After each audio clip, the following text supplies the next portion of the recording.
नमस्कार मित्रांनो, बृहन्मुंबई महानगरपालिका शिक्षण विभाग व्हर्च्युअल ट्रेनिंग सेंटर मी विश्वास ठोंबरे आपले स्वागत करतो। मित्रांनो, आज आपण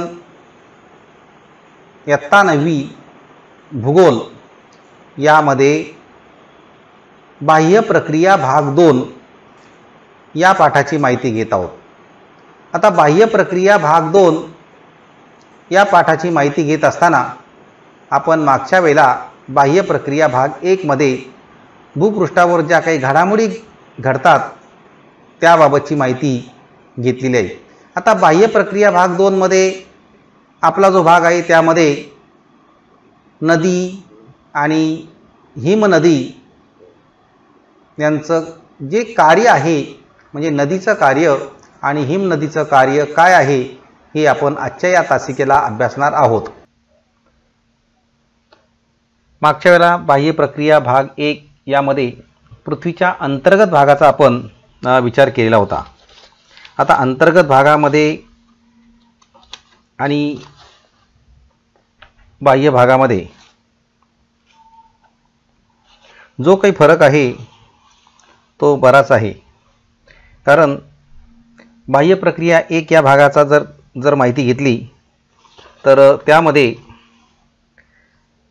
आपण भूपृष्ठावर ज्या काही अंतर्गत घडामोडी घडतात त्याचा परिणाम होत असतो आणि त्यातून जसं तापमान आहे, दैवर आहे, पाणी आहे, त्याचबरोबर जे काही विदारणाच्या क्रिया आहेत त्यासुद्धा या पहिल्या भागामध्ये आपण घेतलेल्या होत्या।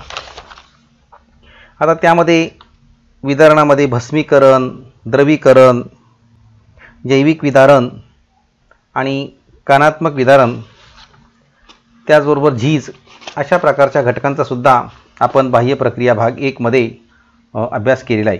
आता बाह्य प्रक्रिया 2 जो आहे यामध्ये सुद्धा ज्या काही क्रिया आहेत त्यामध्ये जशी खनन एक क्रिया आहे। आता खनन ही सुद्धा एक बाह्य प्रक्रिया आहे। आता यामध्ये खनन म्हणजे काय तर अपक्षरण। खनन म्हणजेच काय तर अपक्षरण। आता यामध्ये आपल्याला माहिती आहे की खनन आपण एखादा खड्डा खोदतो वगैरे, त्या ठिकाणी खड्डा खोदत असताना काय होते, जो काही भूपृष्ठ आहे त्या पृष्ठभागावर खोदल्यामुळे त्या ठिकाणची झीज होत असते, म्हणजे एक प्रकारचं ते अपक्षरण आहे असं म्हणतात। आता अपक्षरण जे आहे त्या अपक्षरणातून तयार झालेला गाळ कारकाकडून वाहून नेला जातो आणि कारकांची गती जेव्हा होते त्यानंतर त्याचं संचयन होत असतं। आता हे जे वाहण्याचं प्रमाण आहे ते वाहून नेलं जातं, तो गाळ काय वाहून नेला जातो। मग आता ही जी कारकं आहेत ही कारकं कोणती, तसं पाणी आहे म्हणजे नदी, नंतर हिमनदी आहे, वारा आहे, सागरी लाटा आहे, भूजल, ही सर्व कारकं आहेत आणि ही कारकं काय करतात, वहन आणि संचयनाचं कार्य करत असतात। या कारकांमुळेच भूपृष्ठावर सतत बदल सुद्धा घडून येत असतात आणि नवीन अशा प्रकारची भूरूपं सुद्धा तयार होत असतात। आता आपण जर पाहिलं तर वाळवंटी प्रदेश असतो, वाळवंटी प्रदेशामध्ये बघा बारीक बारीक जी काही माती असते वाळवंटातली त्याची अशी छोटे छोटे डोंगरासारखे टेकड्यासारख्या तयार होत असतात। इथे तुमच्यासमोर त्याचं एक चित्रसुद्धा दाखवलं गेलेलं आहे। हे चित्र म्हणजे या ठिकाणचं जी काही क्रिया केली गेली ही क्रिया या ठिकाणी जो वाहून आणण्याचं काम हे या वाऱ्याने केलेलं आहे। म्हणजेच वाऱ्यामुळे त्या ठिकाणी जी काही बारीक बारीक जे काही कण होते ते कण एका ठिकाणाहून दुसऱ्या ठिकाणी जाऊन त्या ठिकाणी छोट्या छोट्या अशा टेकड्यासुद्धा वाळूच्या टेकड्यासुद्धा तयार होतात। म्हणजे वाळवंटी प्रदेशामध्ये अशा प्रकारची स्थिती असते। म्हणजे हे सगळं बाह्य प्रक्रियेचा भाग असतो। त्यानंतर आता इथे नदी आहे, आता ही नदी दाखवलेली या ठिकाणी नदी दाखवलेली आहे। आता नदी जी असते, या नदीचं पात्र सुद्धा मोठं असतं. आता नदीचं पात्र मोठं असतं म्हणजेच या ठिकाणी जेव्हा नदीचा उगम असतो, त्या उगमाच्या ठिकाणी मात्र नदीचं पात्र अगदी लहान असतं. परंतु नंतर जसजशी नदी वाहत जाते, त्या ठिकाणी नदीसुद्धा आपलं कार्य करत असते. पहिलं कार्य ती खननाचं कार्य करते, म्हणजे ज्या ठिकाणी नदीचा वेग जास्त असतो, पाण्याचा वेग, म्हणजे जिथे उगम पावते त्या ठिकाणी पाण्याचा वेग जास्त असतो, मग तिथे तिचं काम खनन कार्य होत असतं हे. आणि त्यातून बारीक बारीक दगड वगैरे जे काही वाहून ते नेलं जातं, म्हणजे पुढचा भाग तो वहन कार्याचा होतो. आणि नंतर पुढे पुढे त्या नदीचं जे काही पात्र आहे ते पात्र विस्तृत होत असतं, मोठं होत असतं. आता पाण्याचा जो काही प्रवाहाचा वेग असतो हा नदीचा जास्त असतो, परंतु या ठिकाणी काही ओहोळ असतात, काही नाले असतात, काही ओढे असतात. म्हणजे नदी, नाले, ओढे आणि ओढ यामध्ये काय फरक आहे हे जर आपण विचारात घेतलं तर इथे ओढा म्हटलं तर सपाट जमीन जी आहे त्यातून त्या सपाट जमिनीवर टेकड्यावरून ते पाणी वाहून येतं. मग ते त्यातून छोटे छोटे असे ओढे तयार होतात, ओहोळ तयार होतात, असा एक भाग आहे. त्याचबरोबर आपल्याला माहिती आहे की नाले आहेत. मग नाल्यांमध्ये सुद्धा हे सुद्धा लहान छोट्या प्रमाणात असतात. पाणी इतर भागातून त्या ठिकाणी पाणी जमा होत असतं, सांडपाणी पण येत असतं आणि त्यातून अशा प्रकारचा हा नाला तयार होत असतो. त्याचबरोबर आपण म्हणजे एक प्रकारे नदी आणि नाले यातला जो फरक आहे, नदी मोठी असते, नाले ओहोळ वगैरे छोटे असतात. परंतु इथे एक भाग आहे तो म्हणजे नदी. आता इथे नदी तुमच्यासमोर ही दाखवलेली आहे आणि ह्या नदीचा उगम ह्या डोंगरातून दाखवला गेलेला आहे. आणि तिचं जे काही कार्य आहे, मगाशी सांगितल्याप्रमाणे इकडे खनन कार्य होतं, या भागामध्ये वहन कार्य, आणि इकडे ते संचयन कार्य होत असतं. नंतर पुढे जाऊन ती नदी कुठे मिळते, समुद्राला मिळते. म्हणजे एकंदरीत अशा प्रकारचं हे काम होत असतं. बघा इथे चित्र दाखवली कशा प्रकारे चाललेलं आहे. पुन्हा दाखवतो, हे बघा. म्हणजे अशा रीतीने या नदीचा एक भाग उगम होत असतो. आता नदी म्हणजे काय तर नैसर्गिकरित्या एकत्रित झालेला पाण्याचा जो काही ओघ असतो, हा गुरुत्वाकर्षण शक्तीच्या प्रभावामुळे भूपृष्ठावर उताराच्या दिशेने वाहू लागतो आणि त्यावेळेला तो स्वतःचा मार्ग आखतो. याला जलप्रवाह असं म्हणतात. याला काय म्हणतात, जलप्रवाह.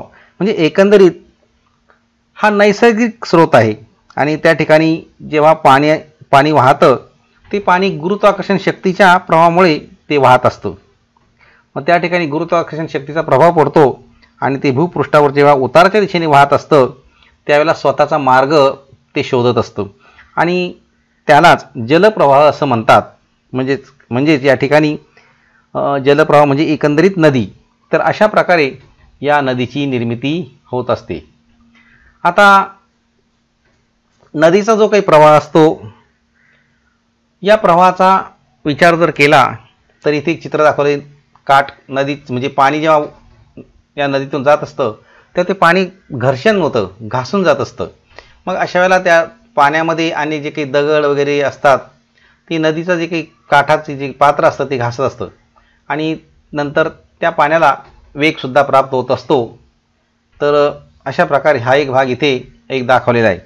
आता भूप्रदेशाचा उतार आणि खडकाचा प्रकार यामधून ही नदीचं वाहण्याचं प्रमाण आणि वेग, त्याचबरोबर प्रवाहाची लांबी आणि नदीतील गाळाचं प्रमाण, हे सगळे घटक मगाशी दाखवल्याप्रमाणे खनन, वहन आणि संचयनाचं जे काही कार्य आहे त्यावर अवलंबून असतात. आता जो उंचावरचा जो काही भाग असतो त्या ठिकाणी ही खननाची क्रिया मात्र कमी होत असते. परंतु ज्या ठिकाणी पाणी आहे अशा ठिकाणी मात्र त्या खननाची क्रिया जसे या चित्रात दाखवलं आहे का तिथे मात्र जास्त होत असते. परंतु हा भाग उंचावरचा आहे, इकडे पाणी नाही, म्हणून इथे ही खननाची क्रिया जी आहे ही खननाची क्रिया ही कमी होत असते.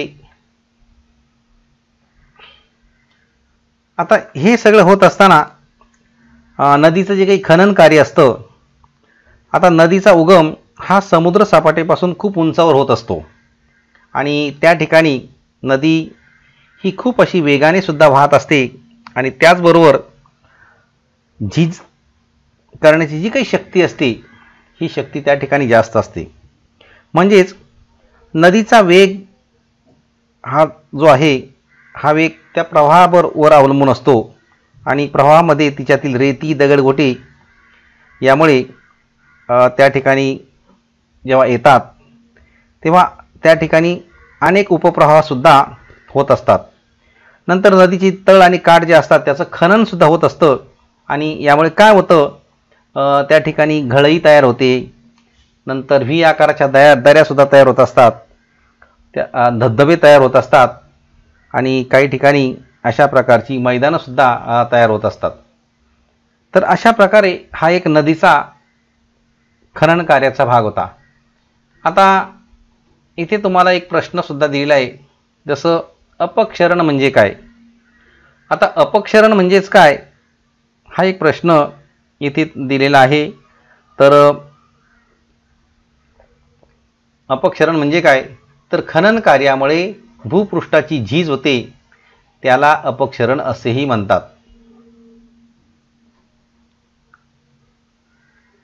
दुसरा प्रश्न आहे, वहन आणि संचयनाची कारके कोणती. तर इथे पाणी म्हणजेच नदी, हिमनदी, वाळा, सागरी लाटा आणि भूजल ही कारके वहन आणि संचयनाची कारके आहेत. त्यानंतर आता जसं हिमनदी जर पाहिली आपण, तर या हिमनदीचा जर विचार केला तर हिमनदीचं कार्य काय आहे, तर ज्या प्रदेशात तापमान गोठण बिंदूच्या खाली असतं अशा प्रदेशात हिम स्वरूपात वृष्टीमुळे भूपृष्ठावर हिम स्वरूपात वृष्टी होते. हिमवृष्टीमुळे हिमथर तयार होत असतात आणि हिमाच्या प्रचंड वजनामुळे त्या ठिकाणी हिमथर काय होतात, घसरतात. म्हणजे एकंदरीत दाब आणि घर्षणामुळे जमिनीलगतचं बर्फ वितळतं आणि हिमनदी अतिशय ही संतपणे वाहत असते. आता हिमनदी त्या ठिकाणी गोठण क्रिया आलेली आहे, बर्फ हे गोठत असतं, बर्फ तयार होत असतं, पाणी गोठतं, बर्फ तयार होत असतं आणि अशा वेळेला हिमनदीचा जो काही प्रवाहाचा वेग असतो तो संत असतो. परंतु नदी ज्याप्रमाणे कार्य करते त्याप्रमाणेच या ठिकाणी हिमनदीसुद्धा कार्य करत असते. तिथेसुद्धा खनन, वहन आणि संचयनाचं कार्य ही हिमनदी करत असते. आता मगाशी एक चित्र दाखवलं होतं पंखाकृती मैदानाचं. आता ही पंखाकृती मैदानं जी असतात ती त्रिकोणी आकारात तयार होत असतात आणि त्रिकोणी आकारात तयार होण्याचं कारण काय आहे, तर नदी ही डोंगराळ भागातून कमी उताराच्या प्रदेशात ज्यावेळेला वाहत येते तेव्हा तिचा जो काही पायथ्याशी येत असताना, म्हणजे उतारामध्ये काही बदल होतो पर्वतांच्या पायथ्याशी येत असताना, त्या ठिकाणी नदीतील भरड गाळाचं संचयन या ठिकाणी होत असतं आणि त्रिकोणी आकाराचं संचयन होताना त्या ठिकाणी पंखाकृती मैदानं ही तयार होत असतात. तर अशा प्रकारे मगाशी जी चित्र होतं ते सुद्धा पंखाकृती मैदानाचं होतं. आता इथे आणखी एक भाग दाखवला की हिमथर कशामुळे होत असतात. आता हिमवृष्टीमुळे हिमथर तयार होत असतात. हिमनदी कोणते कार्य करते, नदी ज्याप्रमाणे कार्य करते त्याप्रमाणेच खनन, वहन, संचयनाचे कार्य ही हिमनदीसुद्धा तयार करत असते. आता हिमनदीचं जे काही कार्य आहे आणि ती भूरूप या ठिकाणी दाखवली गेलेली आहे. आता आपण नदी आणि हिमनदी या दोघांचाही तुलनात्मक आपण विचार करतोय, म्हणजे नदी पण आहे सोबत आपल्या आणि हिमनदीसुद्धा आहे. आता इथे हिमनदीचं कार्य या चित्रामध्ये सुद्धा काही दाखवलं गेलेलं आहे. आता त्रिभुज प्रदेश सुद्धा त्या ठिकाणी तयार होतात नदीच्या भागामुळे. आता हे त्रिभुज प्रदेश जे असतात तर मोठ्या प्रमाणामध्ये गाळाचं संचयन जेव्हा होतं तेव्हा नदी पात्राच्या आजूबाजूला पूरस्थिती, पूरतट, पूर मैदाने आणि जो काही मुखाकडचा भाग असतो त्या ठिकाणी अशा प्रकारची त्रिभुज प्रदेश हे तयार होत असतात. त्याचबरोबर या आपण हिम नदीचा विचार करतो त्याच वेळेला या हा जो हिमाच्छादित प्रदेशसुद्धा दाखवला गेलेला आहे. आणि जे काही हिम नदीचं काम आहे, जे काही कार्य आहे, जसं मगाशी सांगितलं की वेग कमी, बर्फाचं वस्तुमान जास्त, तरी हिमनदी आपल्या तळाचे काठाचे खनन कार्य मोठ्या प्रमाणात करत असते. परंतु या खनन कार्यामधून त्या ठिकाणी हिमगव्हर, शुककूट, गिरीशृंग, यू आकाराची दरी, लोमती दरी आणि मेषशिला अशा प्रकारची भूरूपसुद्धा तयार होत असतात. त्याचबरोबर मग इथे प्रश्न आला की हिम नदीच्या खनन कार्यामुळे कोणती भूरूपं तयार होतात. तर खनन कार्यातून हिमगव्हर, शुककूट, गिरीशृंग आणि यू आकाराची लोमती दरी आणि मेषशिला अशा प्रकारची भूरूपं ही तयार होत असतात. आता इथे लोमती दरीचं चित्र हे तुमच्यासमोर दाखवलं गेलेलं आहे.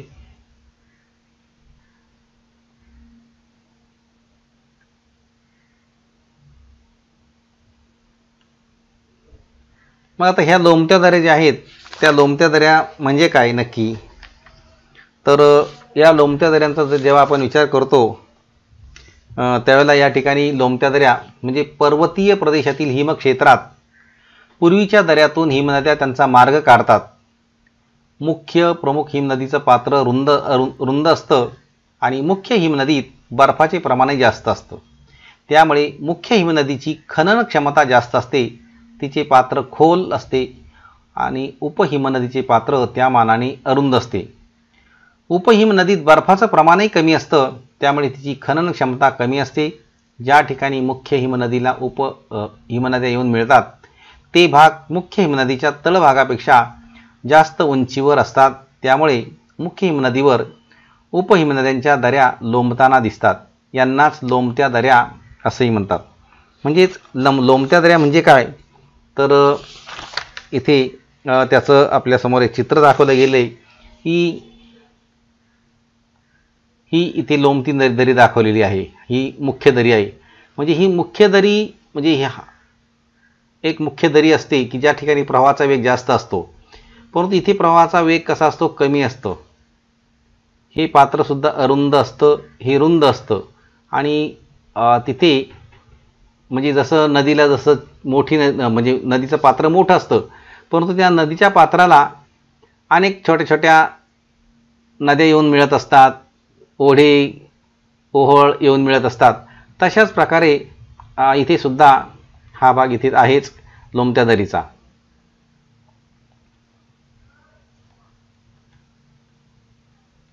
आता यू आकाराच्या दऱ्या अशा प्रकारे यू आकाराच्या दऱ्यासुद्धा तयार होत असतात.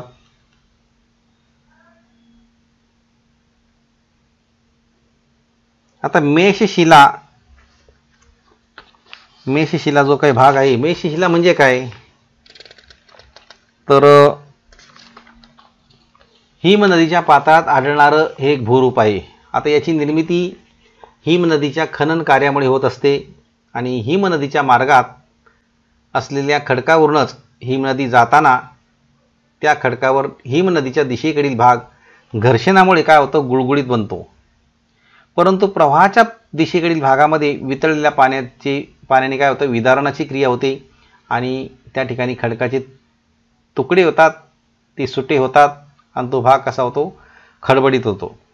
या भूरूपालाच मेषशिला असे म्हटलं गेलेलं आहे. इथे सुद्धा येत बघा कसा खरखरीत कशी भाग दाखवलेत. इथे घासण्याची क्रिया काय सांगितलं की इथे खडकाचे सुटे सुटे तुकडे होतात आणि तो भाग खडबडीत बनतो. म्हणजे तशाच प्रकारे हा भाग इथे कसा झालेला आहे, खडबडीत बनलेला आहे, आपल्याला इथे दिसतोय.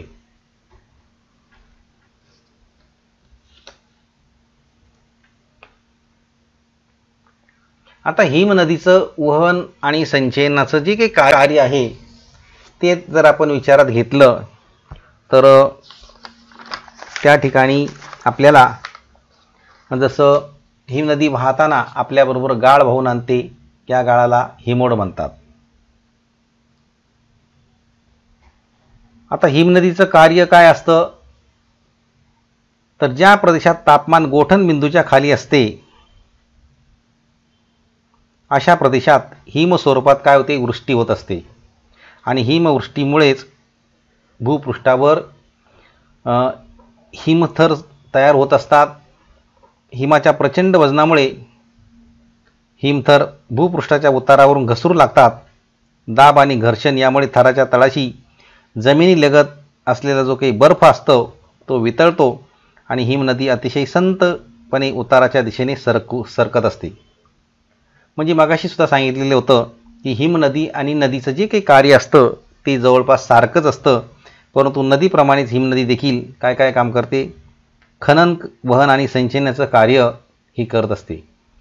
आता हिमनदीचं जे काही खनन कार्य आहे ते नदीसारखंच असतं, परंतु आता वहन आणि संचयनाचं जे काही काम आहे यामध्ये हिमनदी वाहताना आपल्याबरोबर गाळ वाहून आणते. या गाळाला हिमोड असं म्हणतात. आणि हिमोडाचे संचयनाच्या स्थानानुसार भूहिमोड, पार्श्व हिमोड, मध्य हिमोड आणि अंत्य हिमोड असे 4 प्रकार त्या हिमोडाचे आहेत. आता हिमनदीच्या संचयन कार्यातून हिमोडगिरी, हिमोडकटक अशा प्रकारची भूरूपसुद्धा तयार होत असतात. आणि या हिमनदीच्या कार्यामुळे भूकंपसुद्धा निर्माण होतात. हिमनदीच्या कार्यामुळे काय होतात, भूकंपसुद्धा निर्माण होत असतात. तर अशा प्रकारे या हिमनदीचं वहन आणि संचयनाचं कार्य आहे. आता इथे तुम्हाला काही प्रश्न दिलेत बघा. जसं हिमोड म्हणजे काय, हिमनदी वाहताना आपल्याबरोबर गाळ वाहून आणते, या गाळास हिमोड असं म्हणतात. हिमोडाचे प्रकार कोणते, 1 भूहिमोड, 2 पार्श्व हिमोड, 3 मध्य हिमोड आणि 4 अंत्य हिमोड असे हिमोडाचे 4 प्रकार आहेत. आता हा बघा, हे भूहिमोडाचं एक चित्र दाखवलेलं आहे तुमच्यासमोर. नंतर या हिमोडाचे जे काही प्रकार सांगितले त्या प्रकारामध्ये इथे बघा ना, या हिमोडाचे प्रकार, हिमनदीचं जे काही पात्र दाखवलं गेलेलं आहे हे इथे पार्श्व हिमोड दाखवलेलं आहे, इथे मध्य हिमोड आहे आणि इकडे अंत्य हिमोड आहे.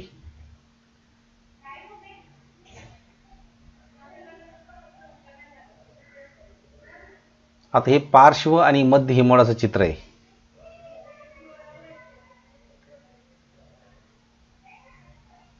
आता पुढे काय सांगितलं की हिमोड कटक म्हणजे काय. आता हिमोड कटक म्हणजे काय, तर या हिमोडाच्या संचयनातून तयार झालेली अरुंद आणि लांबवर पसरलेली नागमोडी टेकड्यांची रांग. हिमोड कटक म्हणजे काय, हिमोडाच्या संचयनातून तयार झालेली अरुंद आणि लांबवर पसरलेली नागमोडी टेकड्यांची रांग म्हणजेच हिमोडगिरी. आता हिमोडगिरी हिमोडाच्या संचयनातून तयार होणारी टेकडी. हिमोडगिरी म्हणजेच काय, हिमोडाच्या संचयनातून तयार होणारी टेकडी. मग पहिले हिमोड कटक म्हणजे काय सांगितलं की हिमोडाच्या संचयनातून तयार झालेली अरुंद आणि लांबवर पसरलेली नागमोडी टेकड्यांची रांग. मग हिमोडगिरी म्हणजे काय, तर हिमोडाच्या संचयनातून तयार होणारी टेकडी ही सामान्यतः अंडाकृती असते. अशा अनेक टेकड्या असलेल्या भागास अंड्याची टोपली असंही म्हटलं गेलेलं आहे. इथे या हिमोड कटकचं चित्र सुद्धा आपल्या समोर दाखवलं गेलेलं आहे. आता हिमगवर आणि गिरीशृंग म्हणजे काय, तर हिमनदीच्या खनन कार्यामुळे तयार होणारी भूरूप ही दोनही भूरूप हिमनदीच्या उगम क्षेत्रात तयार होतात. हिमवर्षाव झाल्यावर हिम पाण्यासारखे लगेचच वाहत नाही, तर काय होतं, ते साचत जातं. आणि अर्थातच त्या ठिकाणी डोंगर उतारावर कमी साचतं, तर पायथ्याशी जास्त प्रमाणामध्ये साचते.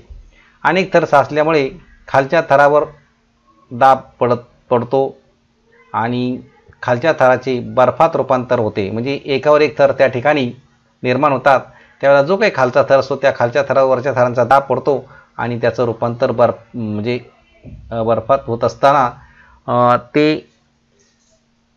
त्याचं घर्षणसुद्धा होतं दाबामुळे तळाशी, आणि काही प्रमाणामध्ये त्या बर्फाचं पाणी होत असतं आणि मग ते पाणी उताराच्या दिशेने वाहत असतं. आता या पाण्याच्या वाहण्याची जी काही क्रिया आहे, या क्रियेतूनच हिमनदीची तिथे सुरुवात होते आणि डोंगर उतारावर पडलेलं बर्फ लगेचच खाली घसरतं. त्यातून घर्षण होत असतं आणि डोंगर उतारावर हे सगळं जे घर्षण आहे त्या ठिकाणी तीव्र होत असताना आपल्याला दिसून येतं. तर असा एक भाग इथे आहे. त्याचबरोबर इथे हिमगवर आणि गिरिशृंगाचं हे चित्र दाखवलेलं आहे.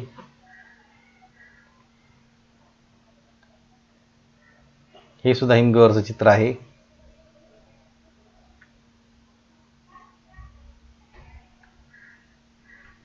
हिमोडगिरीचं चित्र आहे हे.